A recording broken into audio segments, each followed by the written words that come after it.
the Democratic Republic of Congo. The announcement came just before a 48-hour deadline expired, which had been set by the rebels for the Congolese army to surrender their weapons. As tensions reached a boiling point, gunfire echoed throughout the city, causing widespread panic among its residents.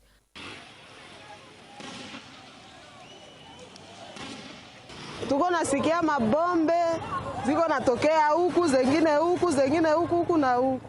Ndio tumeona na sie hatuwezi kufia pale, umwe tukimbie. Tuko naenda tu Goma, mimi tuko nasikia sana Goma ziko tunapiga. Hatujue kama tukimbilie wapi, tushakosa makimbilio. The United Nations has described the situation as catastrophic, with fears that the capture of Goma could send even more people fleeing their homes. Over a third of North Kivu province's population is already displaced, and with the rebels now in control of the city, the number is expected to rise drastically. The United Nations is warning of a potential humanitarian crisis as thousands of families are now caught in the crossfire. Officials from Congo's government have called this rebel advance a declaration of war. Apart from attacks on strategic infrastructure, bombs have also fallen on the displaced persons camp in Bushagara. There is a clear intent to spread panic and terror. This is precisely the method used by the Rwandan army against the people of North Kivu. Looking ahead, the future remains uncertain. With the rebels claiming victory, it is feared that this could lead to more violence and further displacements, pushing the already fragile situation in eastern Congo to the brink.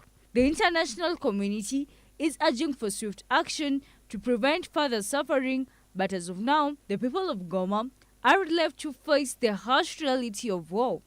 Irene Juguna, GBS News. A devastating explosion in southern Nigeria has claimed the lives of at least 18 people and left 10 others injured. The tragedy occurred on the Enugu-Onitsha Expressway in Enugu State when a gasoline tanker lost control and collided with several vehicles. Authorities say the victims are burned beyond recognition, and the explosion is being linked to unsafe practices often seen around fallen tankers. Triza Tiengo reports.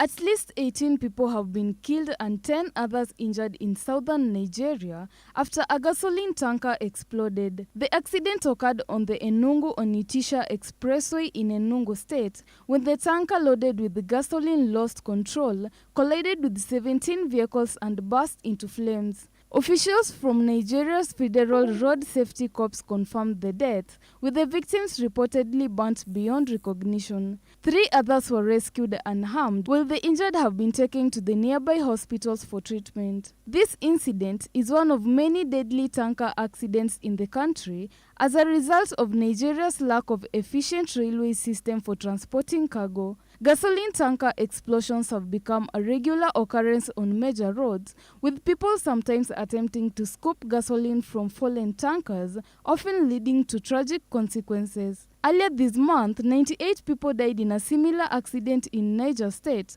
after individuals tried to transfer gasoline from a crashed tanker using a generator, sparking an explosion. Authorities have since launched a nationwide campaign to discourage such dangerous practices. Nigeria has also been grappling with high fuel prices since the government refused fuel subsidies last year, causing further hardship for many citizens.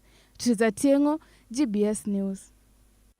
Thank you for staying with us. We have covered some important stories today, but there is more to come. Stay tuned and we'll be right back with more updates. What is always before you but can't be seen? Kudiscover talent. Kudiscover. Ulijuangaje like unaweza imba, like yeah. Kini Trace Jumi Kipchoge kwa ngoma na mfala wananidis na wanabonga kwa ngoma, mafanjo wananipenda ndo nazidi kwa roga, wenye walenjaribu manze walishachoka na nikozabe meditation naendelesha generation niliofanya kalki. Wewe at 1 year old ulikuwa unafanya nini? You're feeling the vibe. Ulitoa a few days ago, unaweza taka utuambie like ulikuwa unafikiria nini when you came up with the lyrics? Yeah. So I'm doing my thing. Don't try and stop me when I'm doing my thing. I'm tryna boss, let me do my thing. And if you're tryna win, you can be on my team. Yeah, so I'm doing my thing. Don't try and stop me when I'm doing my thing. I'm tryna boss, let me do my thing. You feel like you're young at heart, I'm an old soul. If you could only listen to one singer or band for the rest of your life, who will you choose?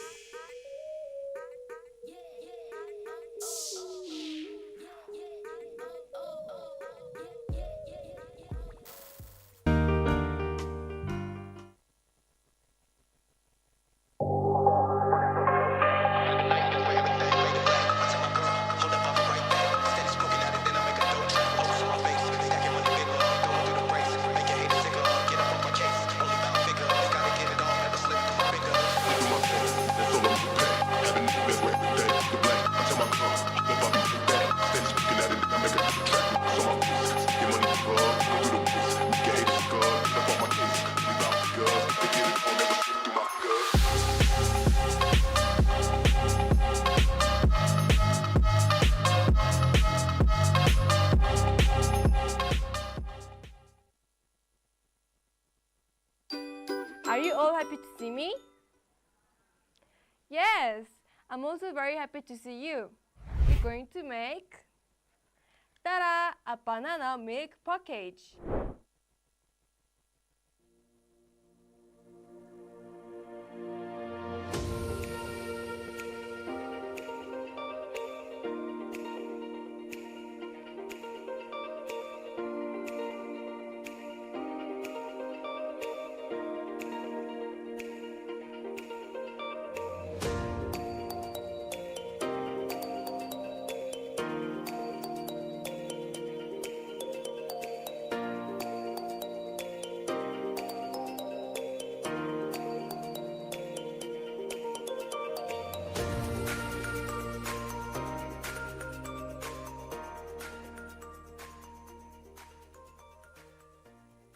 Ta-da, friends! Now we're done with the banana milk package.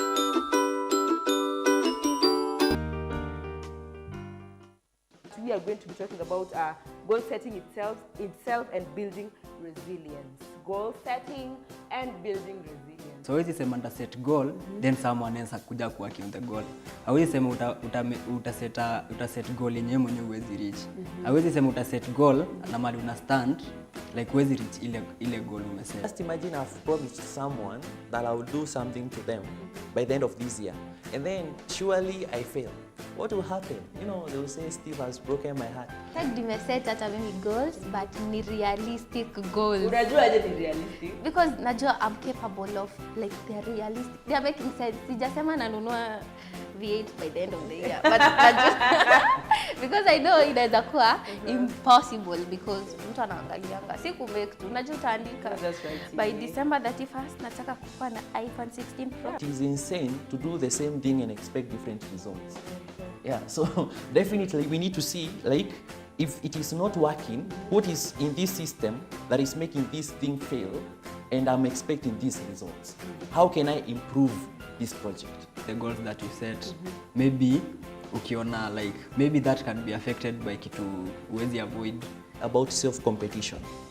I'm only in competition with the person I see in the mirror, and that is me. So it is about my personal development. It's not just a matter of writing and putting and now waiting, you know.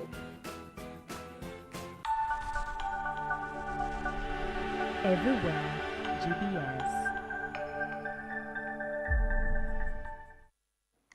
The Sudanese military has announced a decisive victory in their ongoing civil war, breaking the siege of their headquarters in Khartoum after nearly 2 years of conflict. This turning point comes as the military regains control of the key regions. Joy Kuria has more. After months of intense fighting, the Sudanese army has celebrated breaking a prolonged siege on its headquarters in Khartoum. The paramilitary Rapid Support Forces has surrounded the army's stronghold since April 2023. The Chief of Staff of the Sudanese Army, Mohammed Othman al-Hussein, declared that the recent victories marked a significant turning point in the nation's history. He stated that from this moment onward, a new chapter begins for both state and the people of Sudan. Al-Hussein emphasized that the military's commitment to reclaiming every remaining part of the country, ensuring the safe return of displaced citizens to their normal lives with security, stability, and peace restored. With the victories achieved, we say that we have reached turning points. The first turning point is that from this time and place, a new history for the state of Sudan and the people of Sudan begins. From here, the armed forces will move forward to cleanse every remaining inch of our homeland. The army's recent gain include retaking much of Bahri, north of the capital, along with the critical Algeria refinery. Analysts suggest this may bolster the military's position in the capital before negotiating power-sharing deals. Despite these advances, the RSF remain entrenched in Koti Naum, Darfur, and part of Kordofan. The paramilitary group has proposed forming its own government, a move firmly rejected by the army. The conflict has devastated Sudan, displacing over 12 million people and leaving half of the population in severe hunger. International observers are arguing both sides to prioritize civilian safety and pursue peaceful resolutions. Joy Kuria, JBS News. DeepSeek, a little-known Chinese startup, has sent shockwaves through the global tech sector with the release of an artificial intelligence model whose capabilities rival the creation of Google and OpenAI. DeepSeek's R1's creators stated that the model was developed using less advanced and fewer computer chips than those deployed by tech giants in the United States. In a research paper released last week, the model's development team stated that they had spent less than $6 million on computing power to train the model, a fraction of the multi-billion-dollar AI budgets enjoyed by US tech giants such as OpenAI, Alphabet, and Meta. Mark Andreessen, one of the most influential tech venture capitalists in the Silicon Valley, hailed the release of the model as AI's Sputnik moment, the sudden emergence of the small Chinese startup capable of rivaling the Silicon Valley's top players has challenged assumptions about US dominance in AI and raised fears that the sky-high market valuation of companies such as Nvidia, Alphabet, and Meta may be detached from reality.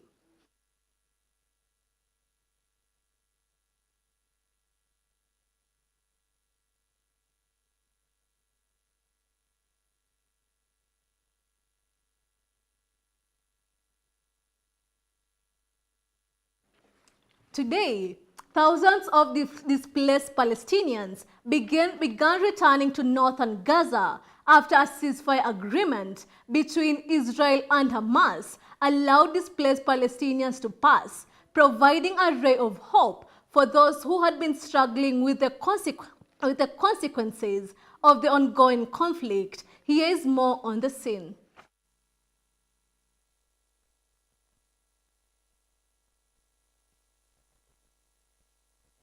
After days of waiting, thousands of displaced Palestinians celebrated the opening of crossings, which allowed them to return to their homes in northern Gaza, a region devastated by months of conflict. Under the terms of ceasefire, Israel agreed to open the crossing in exchange for the release of hostages, including Arbel Yehud and 2 other captives. The release was announced after Qatari mediators confirmed Hamas had agreed to the terms, with the first hostages expected to be freed before Friday. The deal, which came after 2 days of delayed movement, is a small step in the complex and fragile negotiations between Israel and Hamas. It also allows hundreds of thousands of Palestinians to return to a region that has been left in ruins by 15 months of Israeli military action. As the ceasefire continues, question remains about whether this small gain can lead to long-term peace or if it's just a temporary breathing space in a conflict that has caused unimaginable suffering on both sides. This is Abdehamid Ali, GBS News.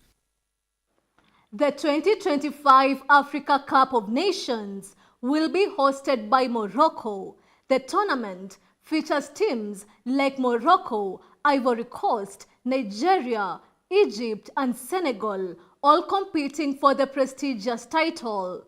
The matches will take place in 6 cities across Morocco, setting the stage for what promises to be an exciting competition.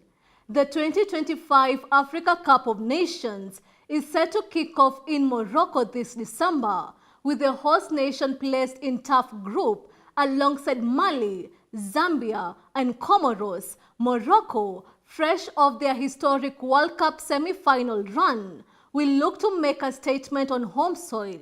Defending champions Ivory Coast will begin their title defense in a challenging group with Cameroon, Gabon, and Mozambique.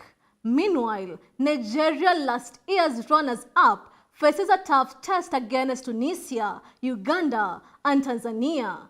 Egypt, led by Mohamed Salah, is still chasing that elusive Africa Cup win and will compete in a tough group with South Africa, Angola, and Zimbabwe. With games set to be played across 6 cities, including Casablanca, Rabat, and Marrakesh. This tournament will not only crown Africa's best, but also set the stage for the 2026 World Cup, with 9 direct spots up for grabs.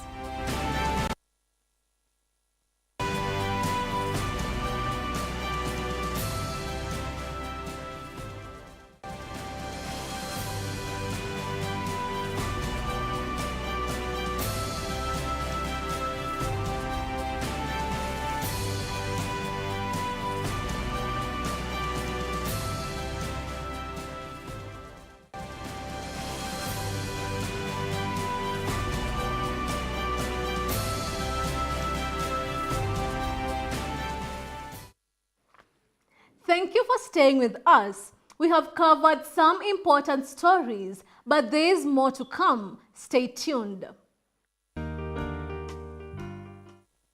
Here is where we keep it real. We talk about everything that affects women out here. My community, like, we raise girls to be wives and something. So when it comes to kufanya like music, career, kukua nini, it's kind of difficult. But I decided to fight that. Like, mi pia niko na goals. I wanted one day nikuwe kwa TV. I wanted one day nifanye kwa radio. The community that you came from, they believe that as a young girl, you need to get married, you need to take good care of your babies and your husband. But now you came out as a musician and you want to do your own things. How about your parents? Are they supporting you? Mom went nikiwa mdogo sana, nikiwa class 4. My mom went na akatuacha na mzae. So I had no one to talk to. So the feelings and everything, nikikuwa na stress, I used to write. So hapo ndo mimi nilianza kuandika song. I guess my first song niliandika nikiwa class 4. I'm so happy about you because wewe hata sijui, I don't know what triggered you. Ikamusha your alarm like you need to do this and you are raised in that community. If you don't take care of yourself, you won't take care of them. Actually, mtu ndo alinipea one thing and it change everything.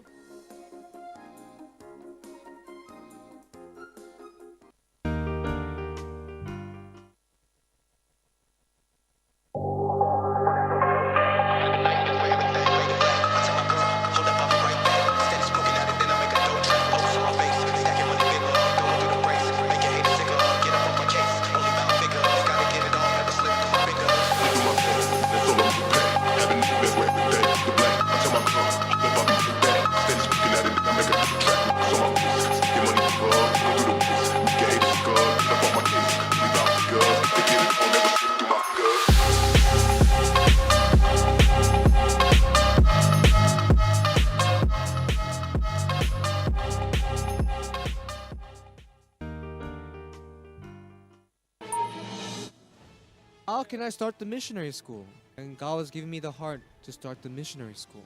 In 1972, my most beautiful daughter was born.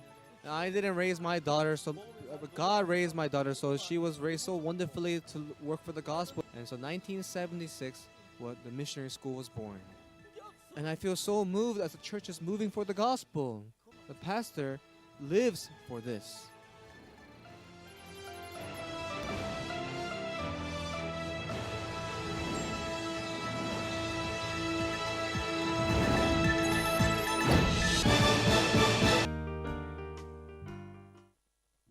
How is it for you as a parent Are you having an adolescent? How is parenting for you? But again, we have to be fair, firm, and friendly.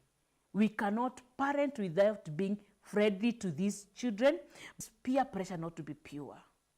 Where the adolescents, they have a slogan, Mavajuni Fara. Parents, you have to be hot, raw, real, and nice.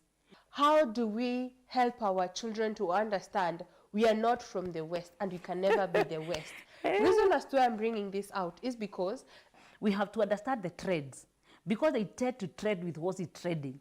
We have to be able to understand and tell our children, just because it is trading doesn't make it a trade. But let's continue this conversation online across all our social media networks. That's GBS TV Africa. Our SMS line is 21144.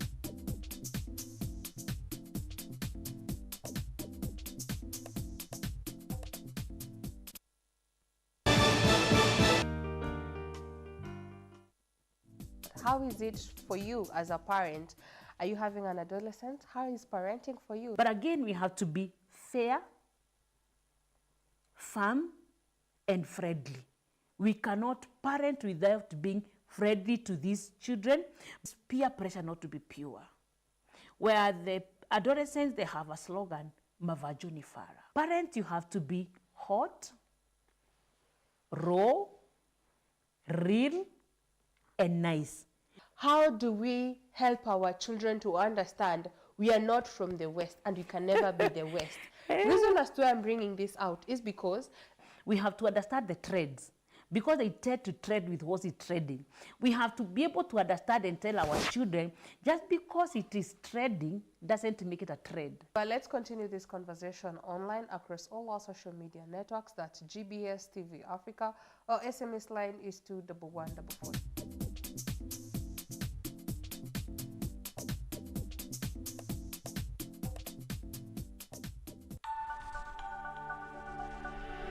Everywhere, GBS.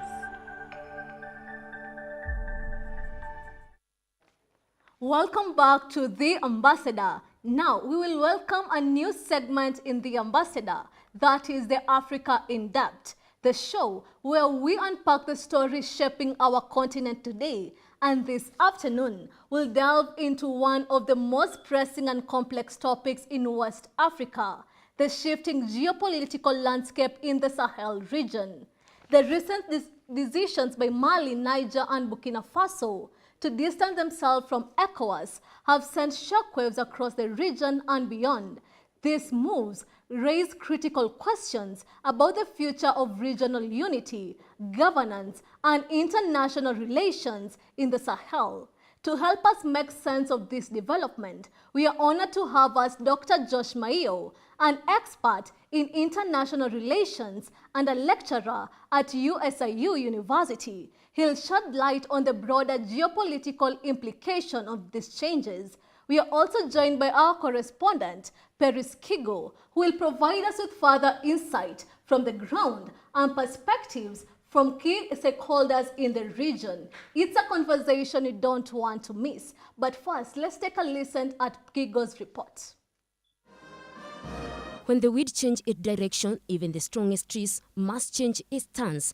This is what exactly is happening in the ECOWAS bloc. The balance of power in the Sahel region is shifting. Founded to foster economic integration and promote regional stability, ECOWAS has long been a beacon of cooperation among its member states. However, recent developments involving Mali, Niger, and Burkina Faso have cast a shadow on the organization's unity. ECOWAS was officially established on May 28, 1975, with the signing of the Treaty of Lagos. Its primary goal was to promote economic cooperation and collective self-reliance among its member states. Over the years, ECOWAS evolved to include mechanisms for conflict resolution and peacekeeping, making it a vital institution for the region. Mali, Niger, and Burkina Faso were among the early members of ECOWAS, joining with the hopes of economic growth and regional solidarity. These nations worked alongside their neighbors to build a stronger West Africa. However, in recent years, Political instability, coups, and shifting alliances in these three countries have strained their relationship with ECOWAS. The turning point came in 2021 when Mali experienced a military coup, followed by Niger and Burkina Faso in subsequent years. This event triggered tensions between the new regimes and ECOWAS, as the regional body condemned the coups and imposed sanctions to push for a return to democratic governance.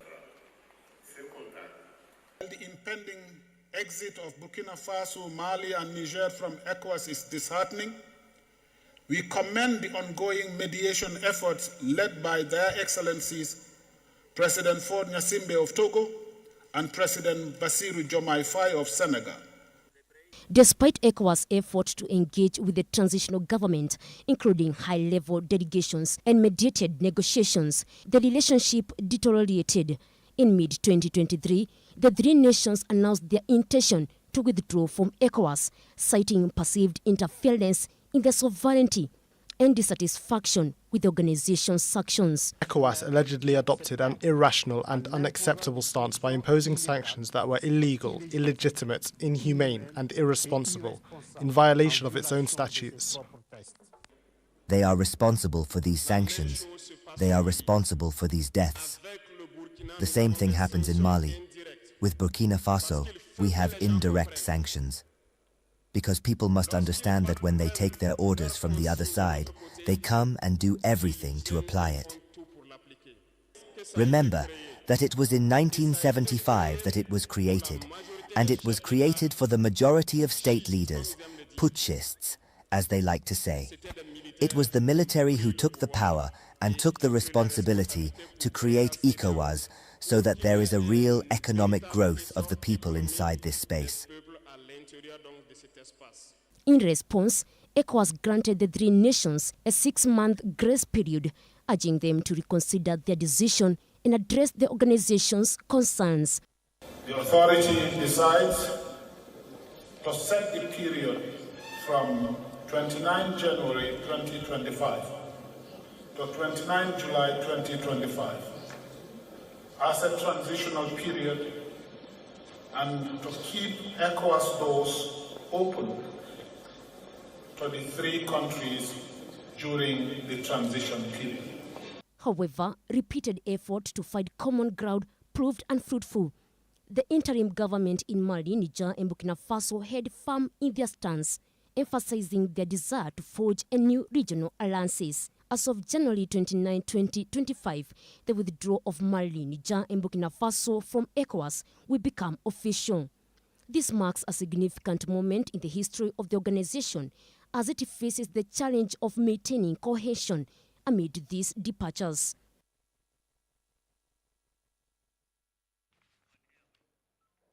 On that note, we will welcome our correspondent, Paris Kigo. Paris Kigo, welcome to the broadcast. Oh, thank you so much. Yes, so to our first question, what has interested you in this topic? What is the most important thing in this, knowing about this whole thing?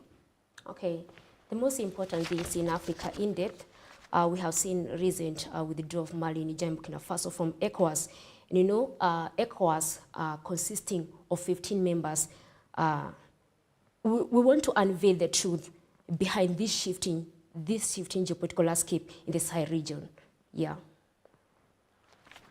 And of course that, yeah, and that's why today we have our expert, Dr. Josh. He is going to unveil to us what's really happening in the Sahel region, because I know he's aware of what is happening in ECOWAS right now. Yeah, Dr. Josh. Well, thank you very much, Susan and Paris, for having me. Yeah. It's a pleasure to be here. Now, for those of us in East Africa, we generally do not pay too much attention to what's happening in the rest of the continent, particularly in West Africa, for a number of reasons, one of which is a language barrier. It's largely French-speaking region. I think geography is also a factor in what external issues or news we consume. So we are more interested in the Great Lakes region, the conflict in the Congo that is escalating now, and some issues in Southern Africa. So West Africa seems a little bit distant, but it is also relevant for the rest of the continent, particularly because of this region known as the Sahel region. The Sahel region spans from Senegal and the Gambia and Guinea in West Africa, all the way to Sudan and Eritrea and Ethiopia in the east. And because of the interconnectedness and similarities of the politics, the economics, the geography, and issues of conflict in that region, what happens in West Africa can also impact us in East Africa. So that is the context in which we need to appreciate the developments in West Africa, because this is also a belt that is not the Sahel, but is also relatively lately been known as the Coup Belt, right? You were just reporting about the development in the civil war in Sudan and the takeover of the Sudanese military of the capital, the stronghold of the rebel movement. So this is a phenomenon that is a ripple effect of what is happening in West Africa. So when there is instability in the states in West Africa, it impacts also the Eastern Africa and the Horn of Africa region. So for that reason, therefore, the developments, particularly in these three states in the Sahel region, is of significant concern, particularly because of the military coups that have taken place. Historically in West Africa, particularly French-speaking West Africa, is responsible for almost 80% of the coups that have taken place on the African continent since independence. So it is something to really sit up and pay attention to. Okay, Dr. Josh, on that, when we go to the general context, what motivated Mali, Niger, and Burkina Faso to withdraw from ECOWAS? Maybe they thought ECOWAS is not credible. Partly, yes. Yeah, it's not credible, Yes. I think so. So we have seen that this ECOWAS bloc actually imposed sanctions on these three countries due to military coups that happened. So do you think that is the most reason that wired these three big countries to shift or to disengage from ECOWAS?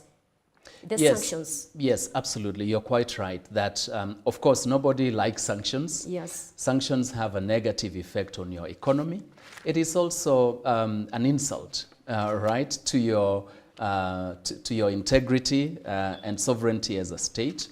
It shows a displeasure, right, at the developments taking place there. And of course, if you're a new government who has taken over and you have promised citizens that you're going to bring about change, and then your country experiences sanctions, it has economic impact, and it has an impact on whether you're going to fulfill the promises you have given to your citizens. But I think the most critical thing to look at is that ECOWAS threatened military action, particularly against Niger. Sure. And so the other states banded together. They said, we are in this boat together. Yes.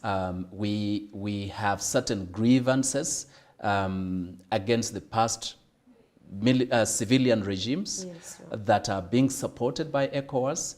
Our citizens have grievances against the failures of civilian regimes. We are of a different thinking, so ideology comes in. They have this ideological unity.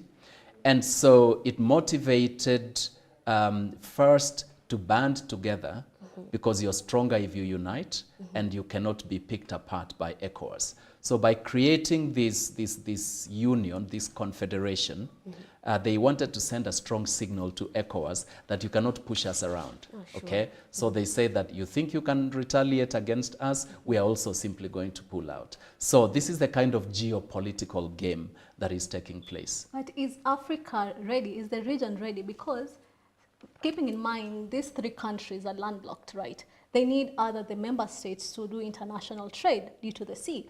But is the region really ready, or are the leaders just in the Cold War era or Cold War mentality? No, that's an interesting question. Indeed, you're very right that these are landlocked states, and the theory international development says that landlocked states are at a disadvantage because they don't have ready access to international markets. Yes. These three countries are rich in minerals. Right? Sure. In order to, and of course they can't buy their own minerals. Yes. Essentially, you have to export them. So you need access to markets.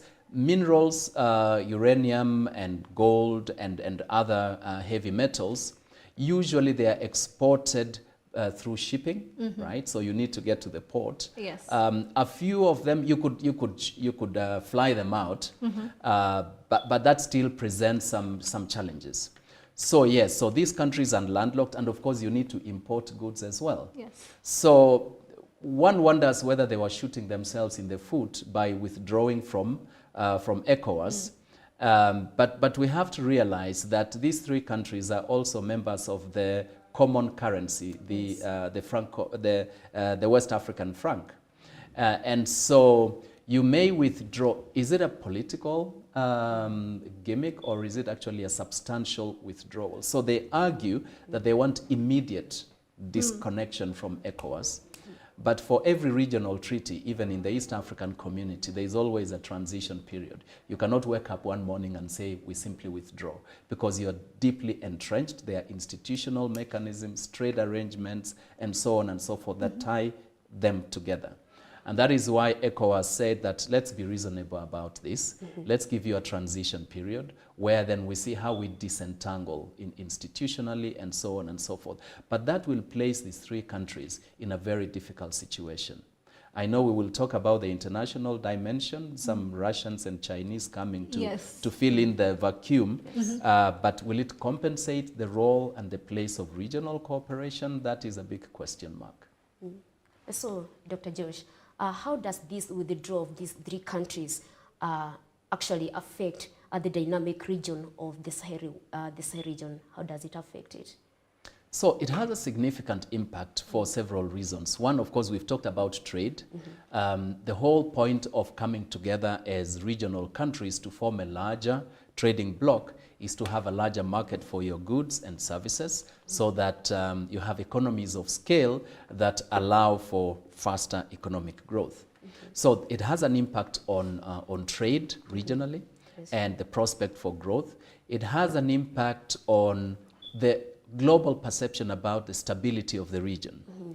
International investors don't look at countries in isolation. They look at countries and regional, and the behavior and the status of their neighbors. If one country is unstable, what we know about African conflicts is if there is conflict in one country, it is contagious, right? It is likely to affect other countries.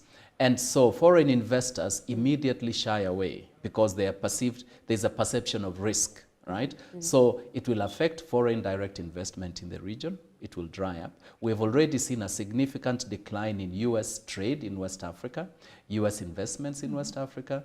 The European Union investments and trade in West Africa is also declining. And these are the traditional trading and investment partners. So there is that impact of drying up of funding and trade. And it also, the question is, does it open up the opportunity for other partners? That is a question to be explored. We have seen the entry of China, Russia, and Turkey. Before But we discuss are they about able that, to fill that gap? That's another question. Before we discuss about that, we have talked about how it will affect the international trade. I've seen the proposal for the alliance is actually having one common currency, you see, and they want to have one common investment bank. Is that possible? And is that implementable, really? I think we call it a wish list, Yes. right? They are being very ambitious. Yes, they have proposed a common currency known as the Sahel. They have even proposed a political confederation, right? A federation of these three states. So, so these things take time because they have the given challenge. it 6 months. They are given 6 months to disengage from ECOWAS. They claim to have this ambitious plan, but we have seen in the East African community, we also have an ambition to have a common currency. Right? It has taken us more than 15 years and we are not even anywhere close to that. One could argue that if you have fewer countries, it's probably easier to come to an agreement. They have an ideological understanding of where they want to take the region. Let's give them the benefit of the doubt.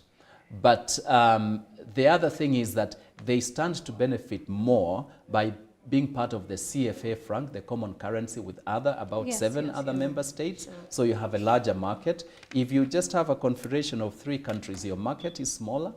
There's very little you can trade with each other because you are both in the Sahel, you are both in the desert, you don't produce enough good, you will need your neighbors. So how well will this Sahelian currency of theirs and their economic union integrate well with ECOWAS? We see Britain moved out of, they Brexited from the EU, but all assessments show that their economy has suffered significantly from pulling out of the EU. So the history tells us that any country that pulls out of a larger market, even if it's a number of countries, you tend to suffer negative economic consequences. But some may argue on that point that the monetary fund, the CAF, acts as a hook to pull them back into to pull them ECOWAS. back. Yes. Because you see, the 6 months they've given is like telling them you cannot do it on your own.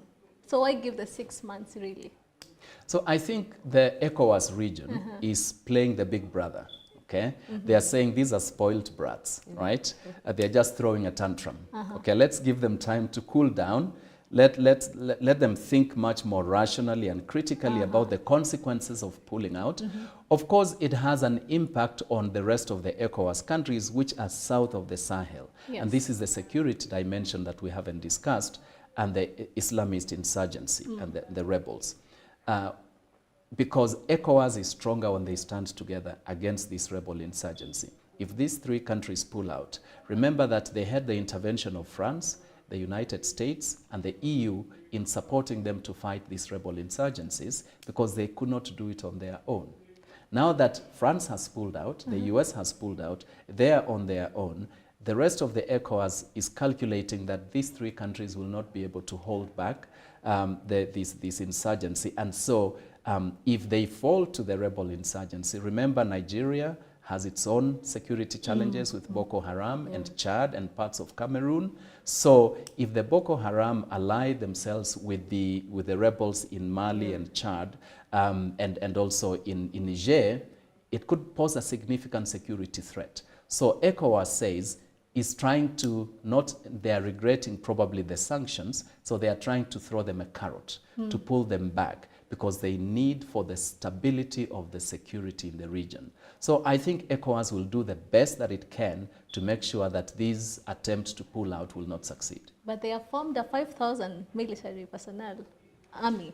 Yes, some assessments say that you can declare a military cooperation, but on the ground, it takes much longer to actually integrate your forces, to have a joint command, to have sharing of intelligence. They haven't even had a single joint exercise of their national forces together. So there is no evidence on the ground to show that this declaration has actually been followed by action. So the Sahel states are simply throwing tantrums. Some observers are suggesting that, yes. The disengagement of these three countries from ECOWAS is going to create a huge vacuum for these terrorists to inside the country. There's a security vacuum indeed, because of the intelligence capabilities of France and the US. They have satellites in the sky, they have drones, they have superior intelligence gathering, they have superior weaponry and well-trained special forces. All that now has been taken out. The national forces of these three countries, although they have been trained by the Americans and the French, it is safe to say that they don't have the capabilities and the strength and the resources to fight. So indeed, there is some kind of a security vacuum. Can these national forces fill that? No. That is why they have invited the Wagner Group from Russia to fill that gap. But these are mercenaries. They are not national armies. Mercenaries are profiteers. Right? The bottom lies they are interested in profiting from this engagement. And so are they really in here to fight the terrorists? And will they give as much as the other national forces from France and the US? That remains to be seen. Dr. Josh, you have said about Russia. Do you think now that these three countries shifted their relation from France and turned to Russia as their new ally, is Russia able to facilitate a weapon to combat with the terrorism group in the Sahel region? Do you think it is effective? If we go by what we are seeing in Ukraine, Yes. if Russia could not manage to overrun Ukraine, right, which is still a poor relatively developing country in Europe. Perhaps I should not use that phrase because, I mean, compared to Africa, not. But if Russia could not succeed in their campaign in Ukraine, that already shows that the Russian military capability has significant weaknesses. Yes. But in the case of West Africa, Russia is using Wagner, the Wagner Group. The Wagner Group was somehow effective in specific combat missions in Ukraine, in the eastern region of the Donbas region. But in West Africa, the force is much smaller. The equipment that is being deployed, remember, everything has to be deployed by Russia. So Russia has to calculate what is its national interest.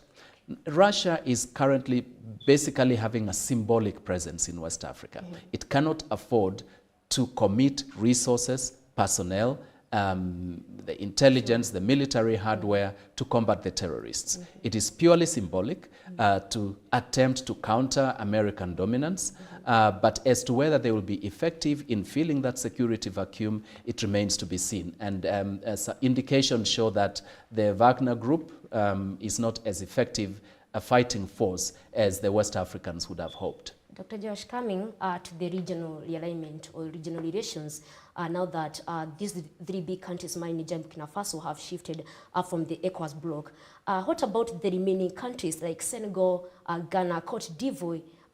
Is this the formation of the new alliance going to influence these other countries that have been left in the bloc? There are some who have argued that the withdrawal of these three countries might have a contagious effect. It might give an idea to other countries that, well, maybe we should not really tie ourselves too much to ECOWAS. Maybe we should also move out. Remember that ECOWAS is a union of French-speaking and English-speaking countries, right? And so with these three countries pulling out the French-speaking countries, and remember, there is also a movement by the English-speaking countries to form their own common currency, known as the ECO, led by Nigeria, Ghana, and others. So the question is it going to significantly destabilize this fragile union between the French and the English-speaking countries in West Africa? So some observers have said that this could have long-term implication on the stability, the unity, and the commitment of ECOWAS members going forward. And the President Traore, we have seen the leadership of President Traore, right? How does it impact other African leadership? Well, some have argued that Traore of Burkina Faso is trying to model himself after one of the most remarkable African leaders, Thomas Sankara, who was also the leader, a coup leader actually, of Burkina Faso, who was seen as being very visionary. He was a true African statesman in terms of fighting for sovereignty of Africa against neocolonialism and fighting for true economic, political, and ideological independence. So he's seen as modeling himself against this iconic African leader. He even said statements against the West. Yes, exactly. He said that the West consider us as slaves. Yes. That is their mentality towards Africa. So is this like impacting, did this impact like the formation of the alliance? Or how is it impacting other African leaders? I think these three African coup leaders are much more popular in social media than among the African statesmen themselves. African statesmen are pragmatic. They know that we need the international community, we need the West, but also we need China. Even China does not really support revolutionaries as such, because it is it is an authoritarian political system, the one-party regime in China. And so they cannot be seen to be supporting revolutionary leaders, right? Well, what message will you send back home to your own citizens? So, and these three leaders are not also very popular in Europe as well. They kicked out the French, they've kicked out the Americans. Donald Trump has now taken over in the US. We know that Donald Trump doesn't have much regard for Africa, going by his foreign policy towards Africa in his first term. So we do not see America playing any significant role again in West Africa. The EU is embroiled in economic stagnation, internal political issues, the war in Ukraine. So they are less likely to rush to come back to the aid of West Africa. So for Africans, it is symbolic. Africans are now thinking and conscious about this need for neo-colonial disentanglement to achieve true, not just economic, political independence, but ideological independence. So particularly Traore symbolizes this. He's he's actually the youngest African leader at the moment, the second youngest in the whole world. So he kind of appeals to the younger generation. We've had a Gen Z insurrection in Kenya. So he might have this inspirational effect, but as to whether it will lead to actual political change or a wave of change on the African continent, I'm a bit skeptical about that. And Dr. Joyce, when come to ECOWAS, do you think it is executing its mandate as a regional bloc? Because the three countries accused ECOWAS of deviating from the founding principles. So do you think that was true? Or are there allegations? And to add on the Paris questions, we've seen like many of the leaders are saying ECOWAS is failing them. That was made like the main point of forming the alliance. ECOWAS is failing them. Like you've seen statistics like security, like it has grown. We have insecurity in the West, like in the Western Africa, like 40% it has increased. So is ECOWAS really failing the countries, or is the country failing ECOWAS? That's an interesting question. Yes. It is typical of political leaders to deflect blame. You need to blame someone for your problems so that you can legitimize why you are taking the action. So one, this is political rhetoric. Two, you're trying to deflect blame. You have to blame someone. So first, they are coup leaders. Why did they overthrow the civilian governments in those countries? The narrative is that these governments failed, okay? Using the question of security, okay, because of these Islamist insurgencies. And then you extend this blame of the deposed regimes to also West Africa, and also to blame the French, right, and the Americans. So basically you're blaming all your partners. Basically it's an isolationist policy. So if you've blamed all your partners, then who are you left with, okay? Can you trust the Russians? Is Russia and Turkey an alternative? I think not. So it is politics. You have to justify why you have taken this step.